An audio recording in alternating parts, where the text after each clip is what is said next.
Tonight, I have 3 stories for you. 3 real accounts from 3 different night guards, collected from forums, security community boards, first-person testimonies, and 1 account that was submitted to a paranormal research group before the guard in question abruptly deleted his entire online presence. I've done my best to research the locations, corroborate the details, and present everything as accurately and completely as possible. These are not ghost stories told around a campfire. These are testimonies from people who walked into work like it was any other shift, and walked out changed. So before we begin, I want you to ask yourself something. And I mean genuinely ask yourself, don't just skim past the question. Think about it. Have you ever been completely alone in a large building at night? Not alone in your house. Not alone in your apartment. Alone in a building, a school, an office complex, a warehouse, a museum, the kind of place that is designed for dozens or hundreds of people, but completely, architecturally, unnaturally emptied. And in that emptiness, have you ever heard something? A footstep? A door? Your own name? If the answer is yes, then you already know a fraction of what these people felt. And if the answer is no, you might want to keep the lights on tonight. Let's begin. The first story comes from a man named Dorian Vex. That's not his real name. He asked that it be changed, but everything else, every detail he provided, has been left exactly as he described it. Dorian worked as a night security guard at a large natural history museum in the American Midwest for approximately 14 months. He submitted his account to an online forum dedicated to unexplained experiences reported by security and law enforcement personnel. The post received over 4,000 responses before Dorian stopped engaging with the thread. He never explained why he stopped. He just went quiet. This is his story, told as close to his own words as possible.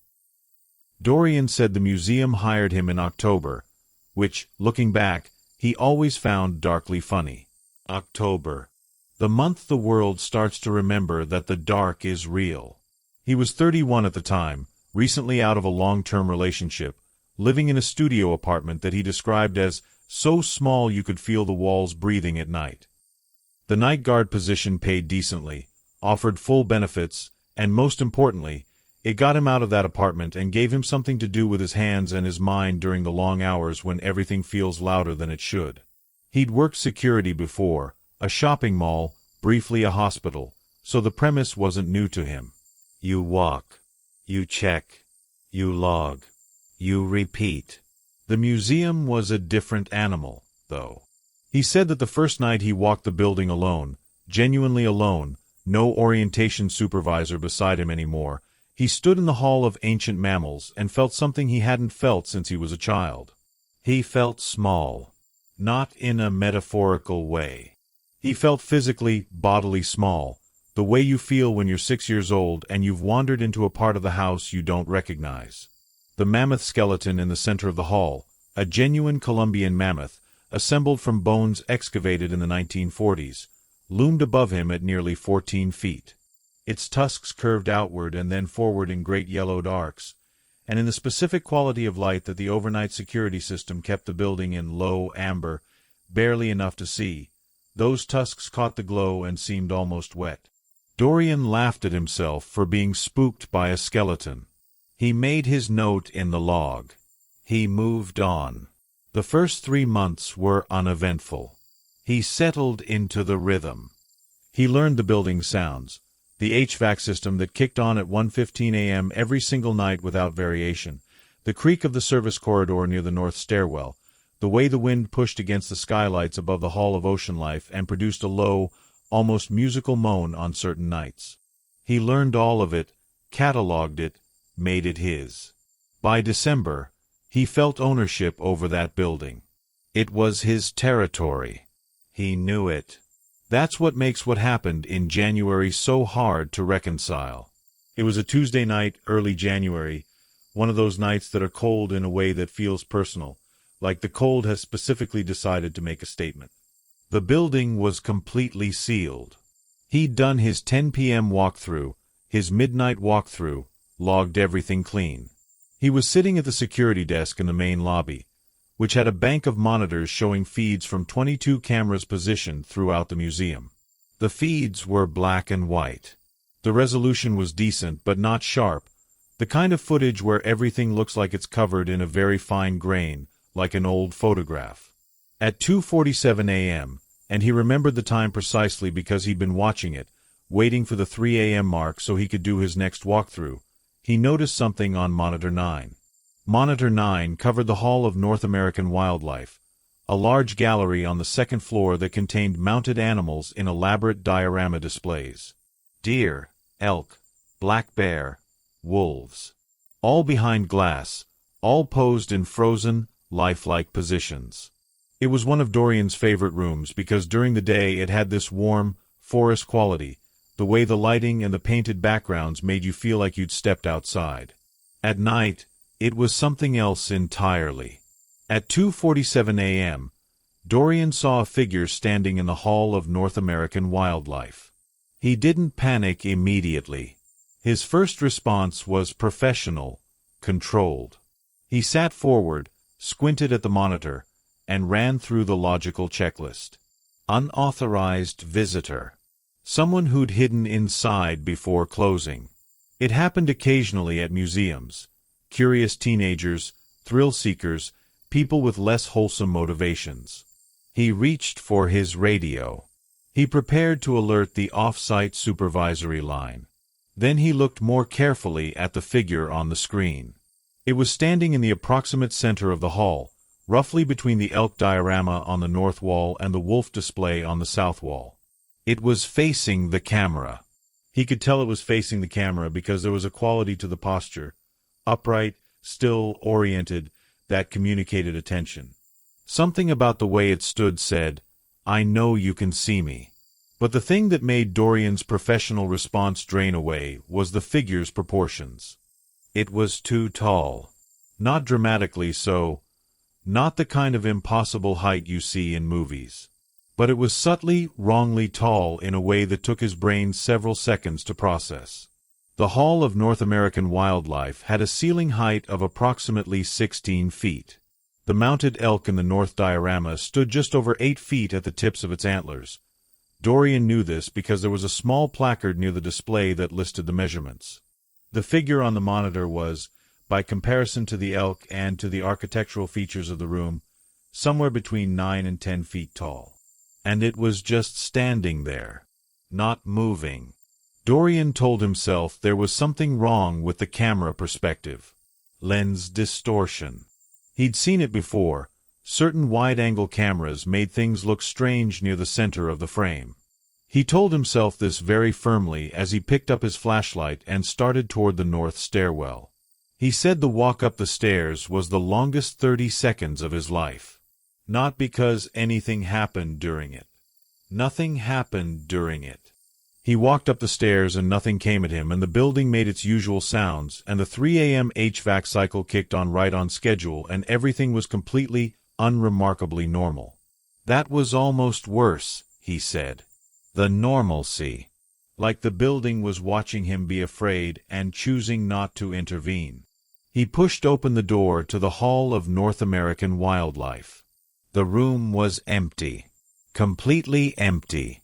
The animals stared from behind their glass cases, the wolf with its head slightly lowered, the deer caught mid-stride, the black bear rearing on its hind legs in a posture that Dorian had always found a little aggressive.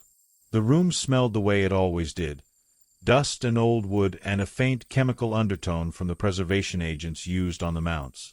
He did a full sweep of the gallery. Every corner. Every shadow. He checked the door to the storage access corridor at the back of the room, locked, as it should be. He checked the emergency exit at the far end, sealed, alarm intact. He was alone. He went back to the security desk and looked at Monitor 9. The hall was empty on the camera too. Just the animals in their cases, their glass eyes catching the low amber light. He sat there for a long moment. Then he rewound the footage. The playback showed the figure standing in the hall from approximately 2:43 a.m. to 2:51 a.m., 8 minutes. For 8 minutes, something stood in the center of that room. And then, at 2:51 a.m., between one frame and the next, no movement, no transition, no walking away. It was simply gone. Not blurred. Not retreating. One frame it was there. The next frame it was not. Dorian reported it to his supervisor the next day. The supervisor reviewed the footage, said he couldn't explain it, and submitted it to the museum's facilities manager. The facilities manager said it was likely a camera artifact, possibly related to the ambient temperature affecting the digital sensor, and that they would have the camera serviced. The camera was never serviced. Dorian checked the maintenance logs months later. No service request was ever submitted. He kept working. He told himself it was nothing. He had bills to pay and a studio apartment that was too small to stay in during the day, and no good reason to quit a job that paid decent and had benefits. And for the next 6 weeks, nothing happened. He began to convince himself that the figure was exactly what the facilities manager had said, a camera artifact. A temperature glitch. A nothing. Then it was February. February in the Midwest is its own specific kind of misery. The cold is no longer the exciting cold of early winter. It's the exhausted, gray, ancient cold that has been going on too long and shows no sign of stopping. The trees look like bone. The sky looks like a wall. And at 4:15 on a February morning, working the long stretch of the overnight shift when the darkness seems to become physical, Dorian heard something he had never heard in the museum before. Footsteps. Not the building settling. Not the HVAC. Not his own movement echoing back at him. Footsteps. Slow, deliberate, heavy footsteps, coming from directly above his head. He was sitting at the security desk on the ground floor. Directly above him was the Hall of Ancient Mammals. The hall with the Columbian mammoth. The hall where he'd stood on his very first night and felt small. The footsteps were slow. Each one landed with a weight that was disproportionate to anything human. Not dramatically so, he was careful to say this, careful not to exaggerate, but heavy. Each step a little heavier than it should have been. Each step spaced a little further apart than a normal human stride. Like something with a longer gait than a person. He sat completely still for what he estimated was 2 minutes, listening. The footsteps continued. They moved in what seemed to be a slow, circular pattern, a large, slow circle that traced the perimeter of the room above him, the exact perimeter that the Columbian mammoth's display area occupied. Then they stopped. Silence. Dorian said the silence was worse than the footsteps. He went up. Because that was his job. And despite everything, Dorian Vex was a person who did his job. He went up the stairs, pushed through the door to the Hall of Ancient Mammals, swept his flashlight through the room. The hall was empty. The mammoth stood in the center, those great curved tusks catching his flashlight beam, those empty eye sockets aimed in his direction. The hall smelled of dust and old bone and the particular mustiness that very old preserved things carry. He checked every corner. He walked the full perimeter. Nothing. But here's the part of Dorian's account that stayed with me the longest, the part that I keep coming back to. As he was leaving the Hall of Ancient Mammals, flashlight sweeping, heading back toward the door, he noticed something on the floor. The museum floors in the exhibition halls were a polished dark wood, and they were cleaned every evening by the custodial staff before the security team came on for the night. Dorian knew this because he always arrived just as the custodial crew was leaving, and he always walked the clean floors on his first sweep of the night. On the floor of the Hall of Ancient Mammals, in the area immediately surrounding the Columbian mammoth's display, there were scuff marks. Not footprints, not defined, clear footprints. Scuff marks, the kind left by something large moving in a circle. Moving in the exact circular pattern he'd heard from below. The scuff marks were fresh. They hadn't been there on his 3 a.m. walkthrough. He was certain. Dorian finished his shift. He submitted a detailed incident report. He listed everything: the sound, the scuffs, the February date, the time. He handed it to his supervisor in the morning. He was back at work the following Tuesday, and when he arrived, he checked the incident log to see if his report had generated any follow-up. It had been noted, stamped reviewed, and marked inconclusive, likely building settling. That was it. No investigation. No follow-up questions. Dorian quit in April. He cited personal reasons. He didn't mention the museum. He posted his account 3 years after leaving. When asked, in the forum thread, whether he had any theory about what the figure on the camera might have been, or what had walked those circles above his head in February, he gave a single response before going quiet.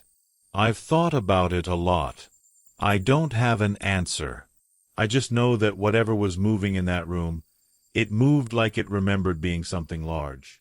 Like the memory of size. Like something that used to take up more space than it does now." He never posted again. And I want you to sit with that answer for a moment before we move on, because it's not a dramatic answer, it's not a horror movie answer. It's a quiet, specific, genuinely unsettled answer from a man who chose his words very carefully. The memory of size. Like something that used to take up more space than it does now. Think about that.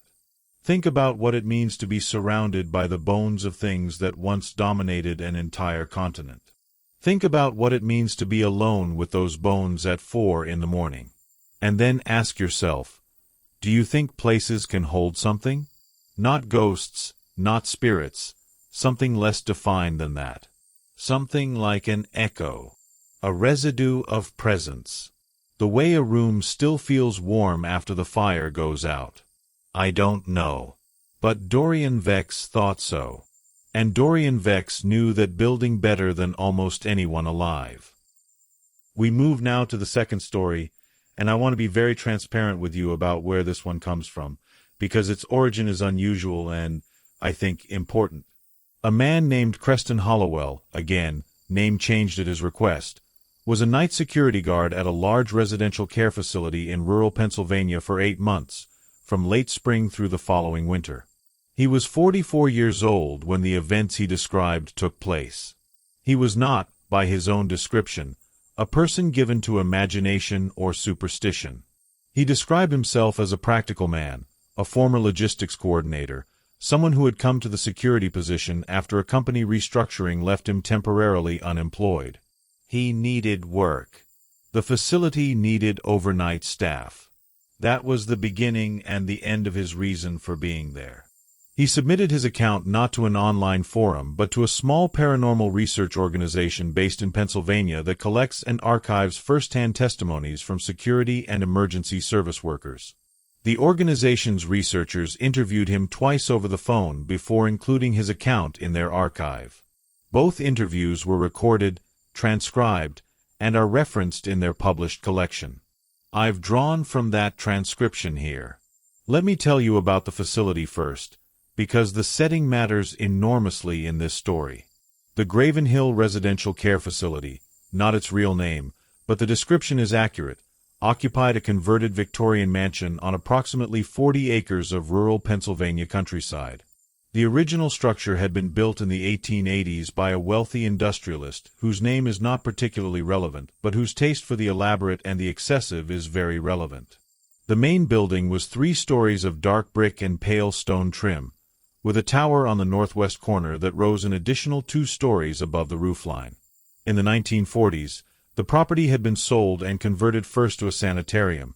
Then, after additional renovations in the 1970s and again in the 1990s, to a residential care facility for elderly patients with significant cognitive impairment. Dementia. Alzheimer's. The population who lived there were people for whom the world had become slippery. People for whom time was no longer a reliable line, but had become something more like a loose collection of moments, some from decades past, some from moments ago, some from places and times that may never have existed at all. This context is not incidental. It matters. Creston's job was straightforward: overnight monitoring and security. He walked the corridors on a regular schedule, checking that patients were in their rooms, that no one had become confused and wandered, that the building was secure. He coordinated with the nursing staff on overnight duty. He was, in his own words, basically a very slow, very boring watchman. He liked it, actually. The facility, despite its unsettling architecture and its occasionally distressing population, had a quietness to it at night that he found peaceful. The patients were mostly asleep. The corridors were long and silent and smelled of institutional cleaner with a faint floral overlay. Lavender, he thought, or something that was supposed to suggest lavender. He walked his rounds. He logged his checks. He drank coffee at the nursing station and talked with whichever staff member was on duty and watched the hours pass. He was 7 weeks into the position when a patient named Marguerite began asking for him specifically. Marguerite was 83 years old. She had been a resident at Gravenhill for 4 years. The nursing staff told Creston that Marguerite had been a schoolteacher for 35 years and was, in her clearer moments, extraordinarily sharp and warm and funny. She was, they said, in a moderately advanced stage of her condition. She had good days and confused days, and on the confused days she could become agitated and distressed in ways that were heartbreaking to witness. The night Marguerite first asked for Creston, he was doing his 2 a.m. corridor check on the 2nd floor. He heard her voice through her closed door, not loud, not panicked, but very clear. She said, "Can the man in the hall come in, please? I need to speak with the man in the hall." He knocked. He opened the door. Marguerite was sitting up in bed, entirely composed, looking directly at him as if she'd been expecting him. "There's someone in my room at night," she told him. "I want you to know that. I want someone official to know. There's someone who comes into my room after the nurses make their last check." Creston handled this carefully and professionally. He was aware that patients with cognitive impairment often experienced visitors, presences, figures that were real to them but not objectively present. He took her concern seriously, told her he would check the room, did a thorough check that produced nothing, and reassured her that her room was secure. He reported the interaction to the overnight nurse, who noted it in Marguerite's file and said it wasn't unusual. She had reported similar concerns before. Over the following 2 weeks, Marguerite asked for Creston specifically on 4 separate occasions. Always at approximately 2 a.m. Always with the same composed, clear-eyed quality that distinguished these reports from her confused episodes. On each occasion she described, with remarkable consistency, the same visitor, a tall figure that entered her room from the direction of the window.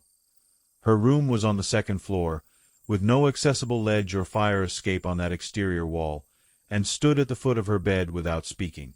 She said it was very still. She said it didn't try to hurt her. But she said its presence was deeply, specifically wrong in a way she couldn't fully articulate. She used the word wrong repeatedly. Creston was moved by her distress. He was also increasingly troubled by a detail that Marguerite mentioned on the 3rd occasion and repeated on the 4th. The figure, she said, was always wet. Not dripping. Not dramatically soaked. Just damp, in the way that something is damp when it has been in the cold air for a long time. She said she could see the dampness in the low light from the corridor, the way the dim light caught something slightly reflective on the figure's surface. On the 4th occasion, she added something she hadn't said before. "It smells like outside," she told him. "Like cold and wet earth. Like the garden in November." The facility had a garden. A walled garden behind the main building, designed for patient recreation in the warmer months, accessible through glass doors on the ground floor. In November, the garden was closed, the gates locked, the glass doors sealed. The garden in November was empty and dark and smelled. Creston confirmed when he later went out to check, exactly the way Marguerite described, cold and wet earth and dead leaves and the very specific smell of a garden that is no longer alive. He mentioned this to the overnight nurse, who mentioned it to the day supervisor, who gently noted that Marguerite's connection to the garden was meaningful. She had loved gardening throughout her life, and it was likely that her mind was drawing on that association when she described the visitor's smell. The visitor was a feature of her cognition. The smell was a memory layered over a dream. This was the rational explanation. Creston accepted it. He had no real grounds to dispute it. And then, on a Wednesday night in November, the same month Marguerite had referenced, the same wet cold that she described, Creston was doing his 1:45 a.m. walkthrough on the second floor when he noticed something odd about the corridor outside Marguerite's room. The floor of the corridor was a pale linoleum, kept very clean by the overnight custodial staff. As Creston approached Marguerite's room, he saw that the floor outside her door was wet. Not flooded, not dramatically wet, just faintly visibly damp, the kind of dampness you'd leave if you'd walked in from outside on a wet night and your shoes were damp. He knelt and touched the dampness. It was real. His fingers came away cold and slightly gritty, with the texture of very fine soil. His first assumption was a plumbing issue. He stood up and looked at the ceiling. No water stains, no drip, no sign of a leak. He looked at the floor in both directions. The dampness was localized. It was directly in front of Marguerite's door, and it had the shape, he described this very carefully in the transcript, of something that had stood there.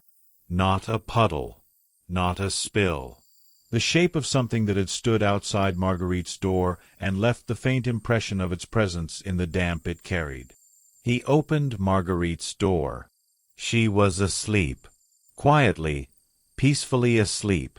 The room smelled of cold and wet earth and dead leaves and November. Creston stood in the doorway for a very long moment, not entering, just standing there with his flashlight illuminating the small quiet room and the sleeping old woman and the smell that should not have been there in a sealed building in a heated corridor. He searched the room. He searched it very carefully. He checked the window, locked, sealed for the winter, no sign of tampering. He checked every corner, every space. He was alone with a sleeping woman in a room that smelled of a November garden that was locked 3 floors below. He wrote a full incident report. He noted the dampness, the soil particles, the smell, the localization of the wet patch in front of Marguerite's door. He was explicit and factual. In the morning, the day supervisor read the report and came to find him before he left. She asked him, gently and carefully, if he was finding the overnight position stressful. She asked if he was sleeping well during the day. She said, and this is the part that Creston remembered most clearly, the part that bothered him more, he said, than anything else, she said, Marguerite passed away at 3:15 this morning. We don't want to create any distress around the timing, given your report. Creston hadn't known. He'd finished his shift, logged everything, and was on his way out when the supervisor stopped him. Marguerite had passed away at 3:15 a.m. peacefully, in her sleep. The nursing staff said it was not unexpected. She had been declining for some time. Creston drove home that morning on the long rural road back to his apartment, and he said that the November fields on either side of the road were gray and wet and smelled, even through his closed car windows, of cold earth and dead things. He said that for the entire drive he had the unshakable feeling that something was in the back seat. He quit 4 days later. In the recorded interview, when the researcher asked him what he believed had been visiting Marguerite's room, Creston was quiet for a long moment. Then he said, I don't think it was something that came in from outside. I think it was the opposite. I think it was something that was already on its way out, and it was saying goodbye to her in the only way it knew how. In her language. In the smell of a garden she loved. He paused again. Then he said, I don't think that's a comfort. I think that might be the most frightening thing of all. That something can know you that well. I want you to stop here, just for a moment, and ask yourself something. Think about the people in your life who are no longer here. And think about whether they had a smell, a specific, personal, completely individual smell that you associate only with them. A perfume, a soap, a garden, the particular warm smell of someone's house. Do you think that could linger? not as a memory in your own mind, but actually, physically linger, the way Marguerite's garden smell lingered in a sealed room on a November morning? I'm not saying it's possible. I'm saying the question deserves to be asked. And I'm saying that Creston Hollowell, a 44-year-old former logistics coordinator who described himself as a practical man, left a job he needed because whatever answer his gut gave him to that question wasn't one he could live with, and keep going back into that building. Now I need to tell you about Mabel Ferrick. Of all three accounts in tonight's collection, Mabel's is the one that has stayed closest to the surface of my thoughts since I first encountered it. Not because it's the most dramatic, although it is dramatic. Not because the details are the most impossible, although they are genuinely difficult to account for. But because of who Mabel is, and what she was doing in that building, and what the building gave her in return for her presence. Let me explain. Mabel Ferrick was 56 years old when she took a night security position at an abandoned textile mill that had been partially converted into an arts complex in the Pacific Northwest. The building, I'll call it the Haverstock Mill, though that's not its name, was enormous. Original structure dating to the 1890s, expanded multiple times over the following decades, 6 stories of raw brick and iron, with a basement level that had been sealed off during a renovation in the 1980s after a structural assessment determined it was unsafe. The upper floors had been converted, partially and imperfectly, into studio spaces for artists, a small gallery on the second floor, and various event spaces. The conversion had stalled due to funding issues, meaning roughly half the building was in active use and the other half was in a state of partial renovation that had been suspended indefinitely. Scaffolding still up, plastic sheeting over doorways, the smell of plaster dust and old brick mixed with the fresh paint and coffee smell of the working studios. Mabel's role was to provide overnight security for the complex. The arts organization that managed the building had had issues with unauthorized entry, with people breaking in to use the studios, and with what the manager described vaguely as disturbances that had upset the resident artists. Mabel asked what kind of disturbances. The manager said, "Things moved. Sounds." An artist who worked late had walked into her studio one evening and found all her work, 2 months of paintings, stacked neatly in the center of the room, face to face, like they'd been packed for transport.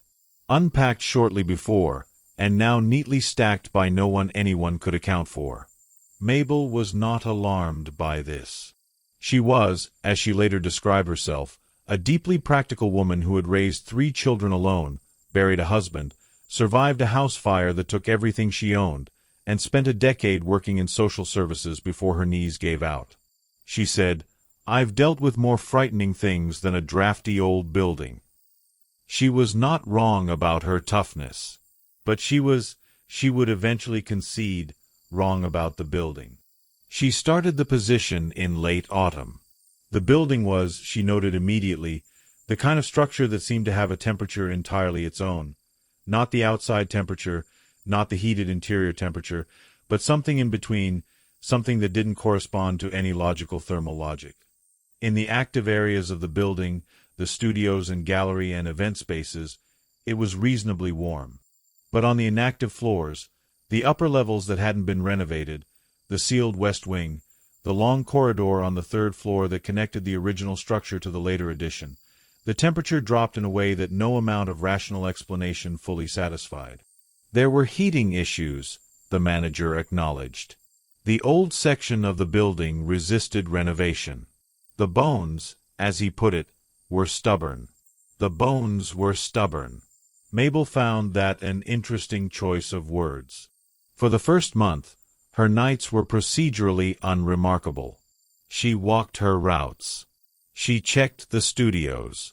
She made her logs. She was bothered by nothing more alarming than a mouse in the kitchen alcove on the 4th floor and a temperamental fire door on the 5th that tended to swing itself partially open in a way the facilities team had never fully explained. The 5th floor was where the trouble really lived. The 5th floor of the Haverstock Mill was, in the building's textile days, the floor where the loom operators worked. It was the largest floor by square footage, and it retained much of its industrial character. Raw brick walls, iron support columns spaced at regular intervals down the length of the space, the original wood plank flooring gone dark and smooth with over a century of use. The ceiling was low by modern standards, supported by iron beams from which, in the mill's operating days, the overhead machinery had been suspended. There were hooks along some of those beams, large iron hooks, original equipment, that the arts organization had never removed, and that Mabel found deeply unpleasant to walk beneath in the middle of the night. The fifth floor was not in active use. It was part of the unconverted section, accessible but empty, and Mabel included it on her route not because it was required but because her own thoroughness demanded it. She didn't like being somewhere near a space and not checking it. So she checked it. Every night. Beginning in her 5th week, she began to hear sounds from the 5th floor while she was on the 4th. They were mechanical sounds. Not random creaking. Specific, rhythmic, mechanical sounds. A regular beat, evenly spaced, consistent in its rhythm. The closest comparison she could produce was the sound of heavy machinery operating at a slow speed. Not anything she could identify more specifically than that. Just a regular, even, heavy mechanical rhythm from the floor above her. The first time she heard it, she went up immediately. The 5th floor was completely empty and completely silent when she arrived. She stood in the center of that enormous dark space with her flashlight sweeping the iron columns and the hooks and the dark plank floor, and there was nothing. The building was still. She told the day manager about the sound. He nodded in a way that communicated familiarity. He said the old building made sounds. Old machinery left residual vibrations in the structure. She would get used to it. She did not get used to it. The sound continued, occurring 3 to 4 nights per week, always between 2 a.m. and 4 a.m., always from the 5th floor, always ceasing before she reached the top of the stairs. Here is where Mabel's account diverges sharply from a typical unexplained sound story, and diverges into something I want you to consider very carefully. In the 2nd month of her position, Mabel, being the thorough and curious person she was, began researching the history of the Haverstock Mill. She did this not because she was frightened, she said, but because she was a person who liked to understand where she was. She spent her off hours looking through digitized newspaper archives, historical society records, and an academic paper on the Pacific Northwest textile industry that she found through the state library system. What she found was specific, and it was significant. The Haverstock Mill had been one of the largest textile operations in the region in the early 20th century, employing at its peak somewhere between 200 and 250 workers. The majority of those workers were women. Many of them were immigrants, 1st and 2nd generation, Eastern European, Scandinavian, some from further afield. They worked the looms on the upper floors, particularly the 5th floor, in shifts that began at 5 a.m. and ran for 12 to 14 hours, 6 days a week. The conditions were, by any modern standard, genuinely terrible. The noise of the looms caused significant hearing damage over time, the lint and fiber particles in the air caused respiratory problems, and the pay was subsistence level. In the winter of 1912, a fire broke out on the 5th floor. The fire started in the northwest corner, where a heating stove had been improperly installed, and spread quickly through the dry wood and fiber environment. The stairwells were inadequate for rapid evacuation. The doors to the external fire escapes, which were in poor condition and had not been properly maintained, did not all open cleanly. In the chaos of the fire, a number of workers were unable to evacuate in time. The historical record is unclear on the exact number. Various contemporary newspaper accounts put it at between 6 and 11 workers who died as a result of the fire, some in the fire itself, some from injuries sustained in attempts to escape. All of them were women. Most of them were in their 20s and 30s. Their names were recorded in the contemporary coverage, and Mabel found those names, and she wrote them down, and she kept the paper with those names in her jacket pocket every night she worked the building. She told the researcher who later interviewed her that she couldn't explain exactly why she did this. She said it just felt correct. Like those women deserved to have their names near someone who was paying attention. The names were Anya Kervik Esterka Model, Rosalind Haar, Dorota Weech, Hannelore Strand, Bozina Kriz, Marta Lund, and, listed separately in one account, possibly an error in the original reporting, a woman listed only as C. Fekete, no first name given. 8 names. Possibly 9, depending on the source. Now here is the part of Mabel's account that I think about most often, and I want you to think about it with me. Approximately 3 weeks after Mabel began researching the mill's history, something changed in her experience of the building. Not dramatically changed. This is not that kind of story. But changed nonetheless. The sounds from the 5th floor, the rhythmic mechanical sounds she'd been hearing since her 5th week, began to change slightly. They became, she said, more layered. As if there were multiple sources rather than one. As if what had been a single rhythm was resolving itself, the longer she listened, into multiple simultaneous rhythms that had always been there but had been blurred together. She started paying very close attention to those sounds. She stood on the 4th floor landing, below the 5th floor door, and listened for entire stretches. What she began to distinguish, and she was very careful to say she couldn't be certain, that she was listening hard in the dark and her mind might be constructing patterns, was that the rhythm of the sounds was not the rhythm of any single piece of machinery. It was the rhythm of multiple machines operating simultaneously, the way a large room of looms would sound. Not one machine. A floor full of them. She went up to the 5th floor one night and stood in the center of that space and listened, and she heard nothing. As always, silence met her at the top of the stairs. But as she stood there, flashlight off for a moment to better adjust her ears to the dark, she became aware of something she'd never noticed before in that room. The room had a smell. Not the plaster dust smell of the renovation areas. Not the paint and coffee smell of the studios. Something older. Something textile, fiber and heat and the particular smell of cloth being worked. A warm smell, almost domestic, incongruent with the cold empty dark of the 5th floor at 3 in the morning. She stood there for several minutes. Then she said the names from the paper in her jacket pocket. She read them aloud, quietly, into the dark room. All 8. She said this not because she expected anything to happen. She said it because it felt right, the way certain things feel right when no one else can see you, when you're alone and honest and unperformed. She said those names because they were the names of women who had died in that room, and no one had said their names in that room for a very long time. Then she turned her flashlight back on and went downstairs. 3 nights later, she went up to the 5th floor for her regular check and found something on the floor. Laid in the center of the plank flooring, aligned with geometric precision. And this precision she emphasized repeatedly, the neatness of it, the deliberateness, were 8 objects. 8 pieces of fabric. Old fabric, not new. The kind of washed-out, faded fabric that spoke of great age.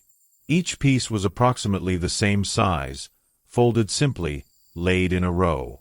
8 pieces. 8 names. She said that out loud to herself when she saw them. 8 pieces and 8 names. She photographed everything with her phone before touching anything. She called the building manager, who came in the next morning, looked at the photographs, and looked very uncomfortable. He said he had no explanation for where the fabric had come from. He said the 5th floor was not accessible to the general public. He said perhaps it was related to the artists. Perhaps someone had been in the building. He said he would look into it. Mabel kept one of the fabric pieces. She had it examined, informally, by a friend who worked in textile conservation. The friend said it was very old, consistent with early 20th century domestic fabric, the kind of cotton used in aprons or work clothing. She said it showed significant age in the fiber degradation and the particular quality of the dye, which was a technique not commonly used after the 1930s. Early 20th century work clothing, left in a precise row on the 5th floor of a building where early 20th century textile workers had died. Left in exactly the number corresponding to the number of known victims. Left after the only person who had ever walked those floors alone at night, in the years and decades of the building's subsequent life, had said those women's names aloud in that room. Mabel finished her tenure at the Haverstock Mill. She did not quit. She served her full contracted period and left at the natural end of it. When asked why she didn't leave earlier, after the fabric, she said something that I think is remarkable. She said, "I wasn't frightened of them. I was frightened for them. There's a difference." And once I understood that, the building wasn't a scary place anymore. It was a sad place. It was a place where something was still waiting to be acknowledged. I was the first person in probably 100 years to walk those floors at night with no agenda except to pay attention. And I think they paid attention back. She kept the piece of fabric. She kept the paper with the 8 names. And she said that on certain nights, in the quiet of her own home, she sometimes smells something that she can only describe as old cloth and heat and work. And she doesn't find it frightening. She finds it, in a way she said she couldn't fully explain, like a kind of company. But then she paused, in the interview, and she said something else. She said, "There was one thing I never told the building manager. On the night I found the fabric, before I photographed it, before I called anyone, I counted the pieces again, just to be sure. And the first time I counted 9.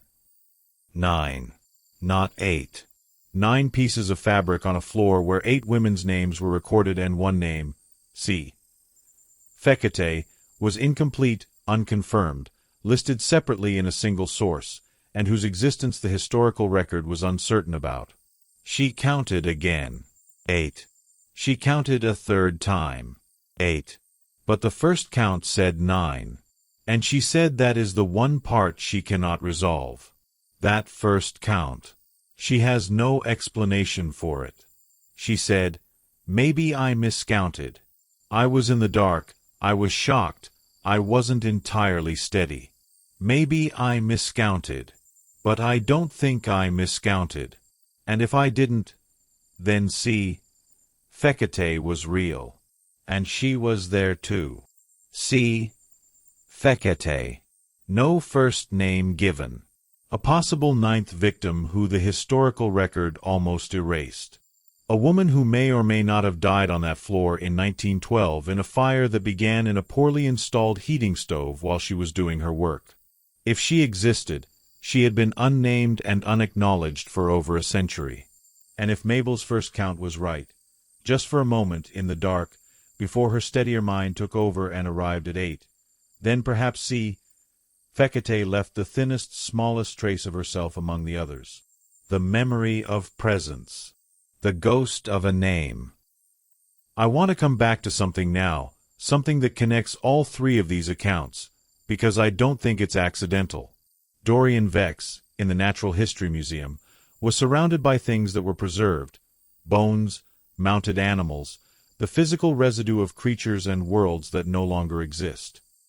He heard and saw something that moved like the memory of a creature that had once been enormous, that had once dominated its landscape, and had become, in death and preservation, something quieter, something condensed, something that traced the outline of its former size in circles on a polished floor.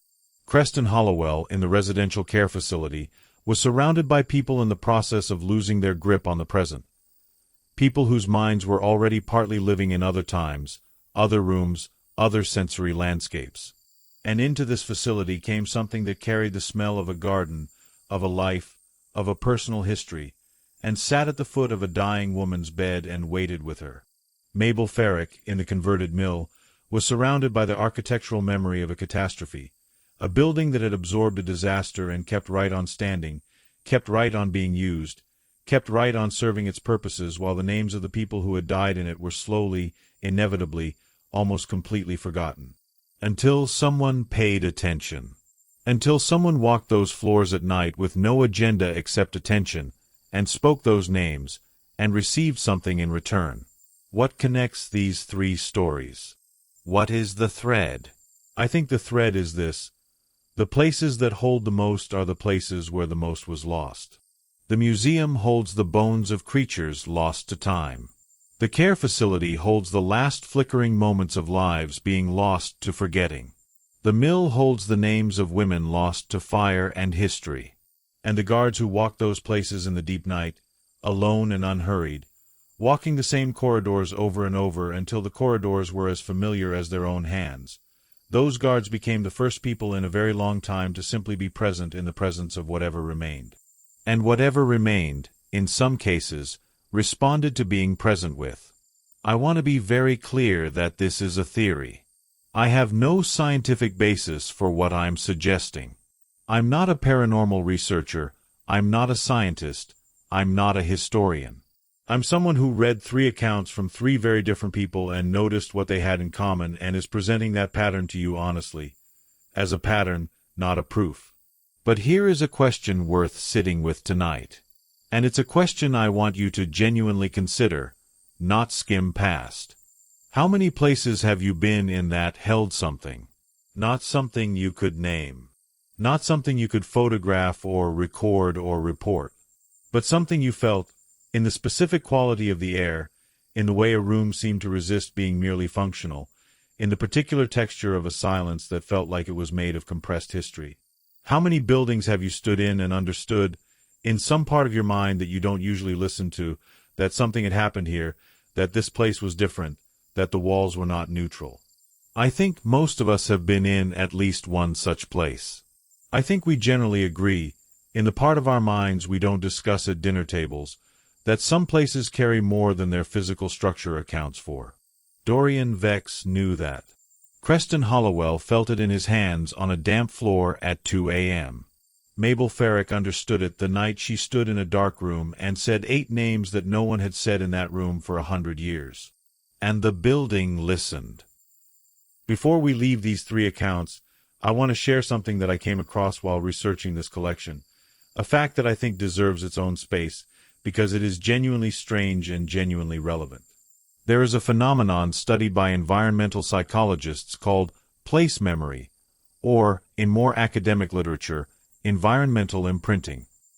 The basic proposition, still highly contested, not mainstream, but seriously studied by a serious minority of researchers, is that physical environments can, under certain conditions, retain traces of intense or repeated human experience. Not in any way that current physics accounts for, but in the sense that the energetic and behavioral and emotional output of sustained human presence may interact with the physical structure of a space in ways we don't yet fully understand.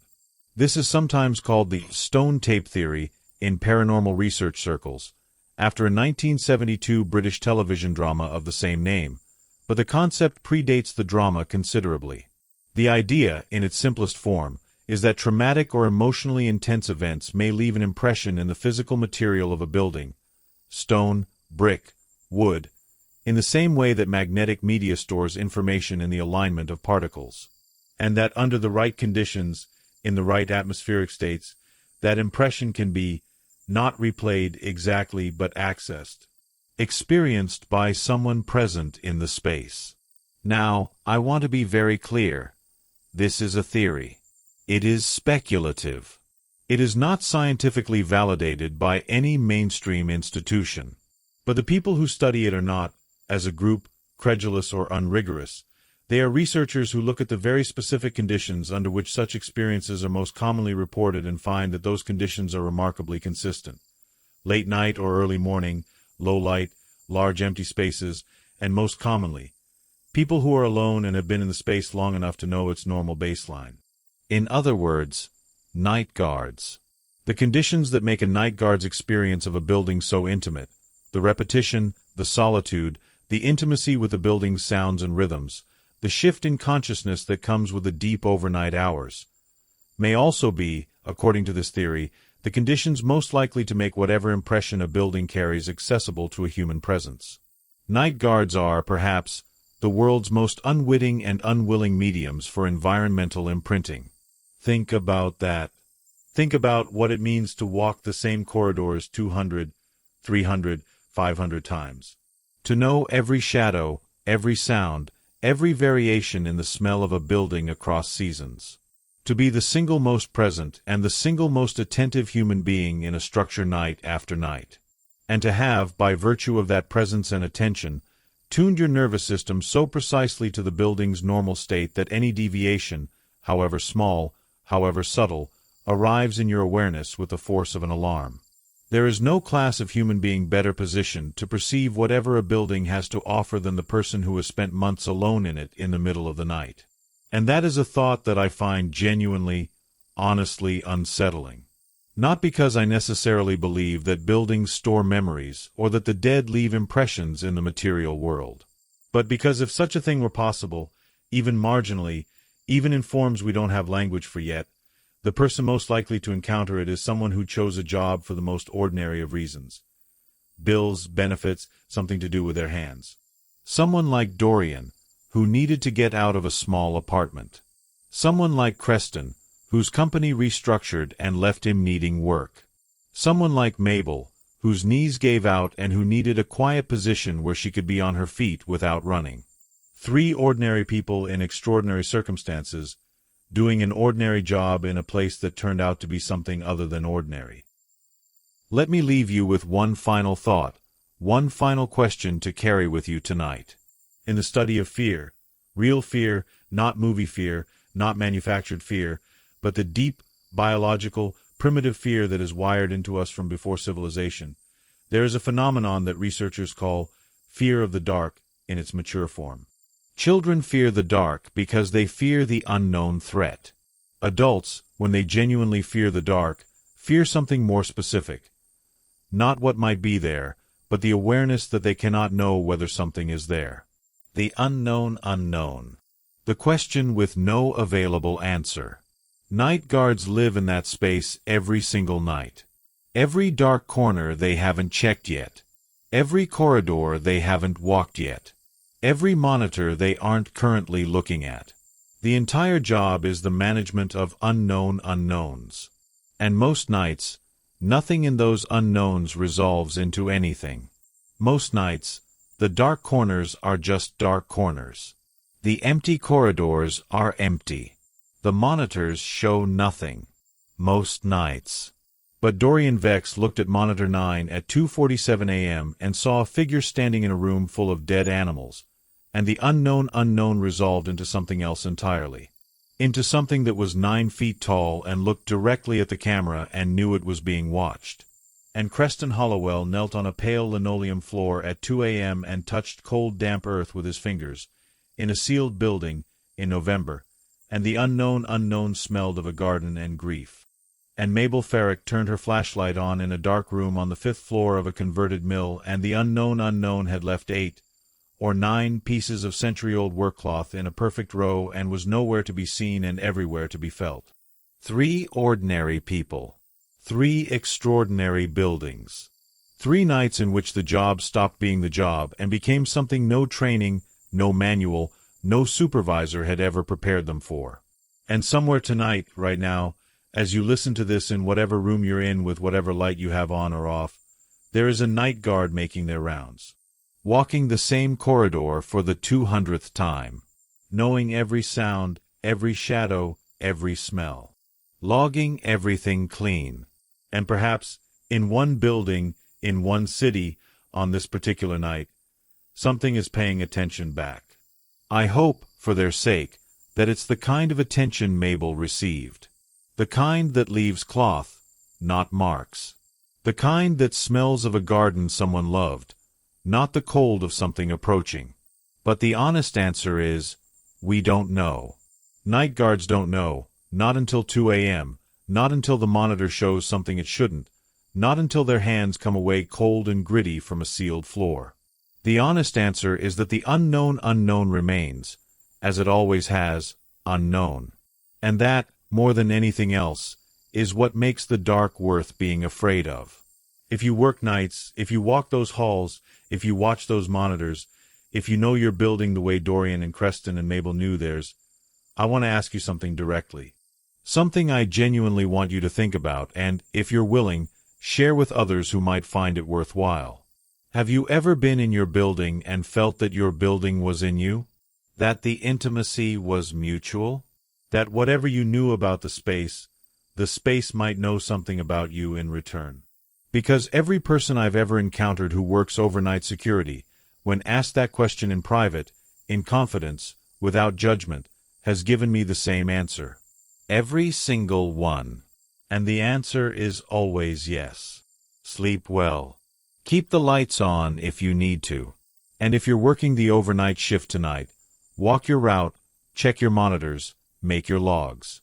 Just remember, if you know your building well enough to know when something is wrong, your building might know you well enough too.